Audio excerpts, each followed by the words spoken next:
বলছিলেন red road 2 ঘন্টার ছুটির দিন সকালে 2 ঘন্টার জন্য বন্ধ করা যাবে না।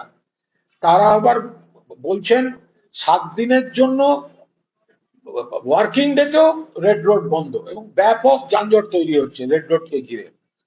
মানে ছুটির দিন সকালে 2 ঘন্টা রেড রোড বন্ধ করা যাবে না, কিন্তু কাজের দিনে 7 দিন রেড রোড বন্ধ করা যাবে। তো যারা মানুষ, অনেকে সব ভালো লাগছিল, ভালো ভালো কথা, ভালো ভালো কথা, ঘুরুন, জ্যামে দাঁড়ান। না, আদালতও সেরকম কোনো মানে আদালতে মামলাও কিন্তু আদালত সে ধরনের কোনো বন্ধ করা নিয়ে বা এই নিয়ে কোনো ভূমিকা নেন, কিন্তু আপনাদের যখন এনসিপি আইনি আদালত সেক্ষেত্রে নিষ্ঠা করছে।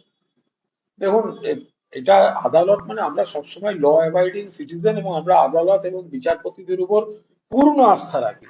এখন কোন বিচারপতি চাকরি করতে করতে হঠাৎ অভিজিৎ গঙ্গোপাধ্যায় হয়ে বিজেপির প্রার্থী হয়ে যাবেন, কার মনের মধ্যে কি আছে, তার কার অন্তরাত্মা কি বলছে, সে তো আমরা বললে আদালত অবমাননা হয়ে যাবে। তো ফলে আমরা অভিজিৎ গঙ্গোপাধ্যায়ের অন্তরাত্মার মডেল স্মরণে রাখছি, বাকি দেখছি, বাকি মুখে বলে যাচ্ছি। ল অ্যাবাইডিং সিটিজেন, আদালতের উপর পূর্ণ আস্থা আছে, বিচারপতিদের উপর পূর্ণ আস্থা আছে, কিন্তু কোন বিচারপতির মধ্যে অভিজিৎ গঙ্গোপাধ্যায়ের অন্তরাত্মা লুকিয়ে আছে সে কি করে বুঝবো? Thank you.